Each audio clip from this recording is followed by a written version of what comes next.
Les mégatés, bienvenue sur une nouvelle vidéo un tout petit peu spéciale où je ne vais pas vous faire directement de tirage. Je vais juste vous expliquer une méthode. Et pour ça, je vais prendre donc un papier et un stylo pour que ce soit bien clair pour pouvoir illustrer mes propos. Donc cette méthode, c'est la méthode numérologique. Je vais vous donner un exemple. Ma date de naissance, c'est le 21 août 87. D'accord? Donc vous faites ça avec votre date de naissance ou celle de Pierre, Paul ou Jacques, on s'en fiche.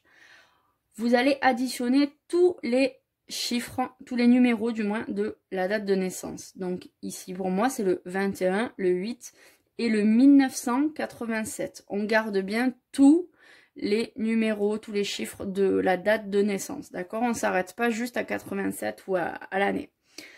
Ce qui nous donne ici 2016. Une fois qu'on a obtenu ce chiffre, pardon, je vais y arriver, on va additionner tous les nombres de ce chiffre. Donc, on additionne le 2, le 1 et le 6, et donc ça nous donne 9. Le 9, ici, va être mon nombre, mon chiffre numérologique. D'accord? Mais pour certains, vous allez obtenir un résultat qui ne sera pas un nombre, mais un chiffre. Donc, il faut arriver à un nombre. Donc, je vous donne un exemple. Mon mari, il est né le 25 septembre 83. Donc, on est reparti. On fait 25 plus 9 plus 1983. Ce qui nous donne 2017. C'est une méthode à faire avec une calculatrice. J'ai déjà fait les calculs avant pour aller plus vite. Mais à faire absolument avec une calculatrice, ou si vous aimez compter de tête, à bien compter quand vous avez les idées claires, pas fatigué. Parce que si vous faites une erreur dans un des calculs, vous faussez tout le résultat. Donc là, c'est vraiment dommage. Donc 2017 pour mon mari. On va additionner le 2, le 1 et le 7. Et là, ça va nous donner le chiffre 10. Donc, nous avons un premier chiffre qu'il va falloir conserver.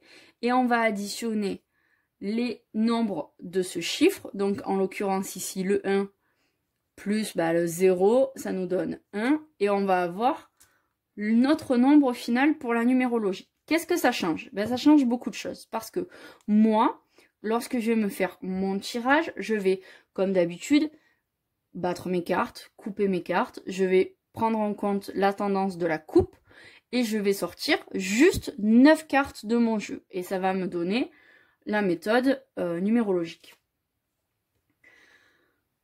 Si là, vous avez du coup un chiffre, comme ici pour mon mari, il va falloir tenir compte des deux. Donc, vous allez faire un premier tirage avec 10 cartes, ou 15, ou 20, ou 27 cartes, ou je ne sais pas combien vous allez en avoir. Et un deuxième tirage avec une carte. Par contre, il ne faudra pas remélanger les cartes. C'est-à-dire, vous tirez 10 cartes, vous les alignez sur votre table, et ensuite, vous tirez une autre carte pour faire une autre rangée. Ça va vous donner la première, la tendance, et la deuxième, le petit bonus, vous voyez, la petite confirmation, le petit truc en plus vraiment important, d'accord? Donc c'est une méthode où il faut calculer correctement, vraiment pas se tromper. Le seul petit problème avec cette méthode, c'est que comme je vous disais, vous pouvez avoir un très gros chiffre du genre 25 en premier. Donc 25, ça veut dire que vous allez devoir sortir 25 cartes et les lire.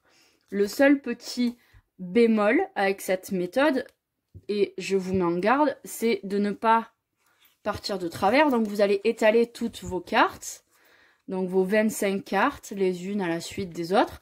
Et lorsque vous n'avez plus de place sur votre table, eh bien vous allez finir par les poser en dessous, on est d'accord. Mais lorsque vous allez faire votre lecture, vous n'allez pas pouvoir lire comme ça en travers, en biais, latéralement. Il faut faire vraiment une continuité dans votre lecture, comme si vous lisiez un livre. Vous mélangez pas les phrases. Vous les lisez les unes à la suite des autres, d'accord? C'est très important. Voilà, donc si vous avez à la fin, comme moi, directement un nombre entre 1 et 9, ben vous allez avoir un tout petit tirage avec une toute petite tendance et le but n'est pas ici de couvrir le jeu, c'est vraiment de se servir de la numérologie pour avoir une petite idée. Mais si vous avez directement un grand chiffre puis un nombre, ça peut vite dégénérer et avoir énormément de cartes à sortir du jeu. Donc attention avec cette méthode, si vous êtes débutant, ça peut faire peur. Après, c'est pas une méthode que vous allez utiliser souvent. Vous pouvez l'utiliser une fois de temps en temps. Voilà, comme ça, pour essayer, ou si vous avez vraiment l'habitude de la numérologie. Mais quand vous commencez, quand vous êtes dans l'apprentissage, c'est pas forcément la meilleure méthode. Surtout quand on est débutant en lecture. Voilà, j'espère que cette méthode vous aura plu. Vous me direz si vous la connaissiez déjà. Je vous fais de gros bisous et vous dis à très vite pour une nouvelle vidéo.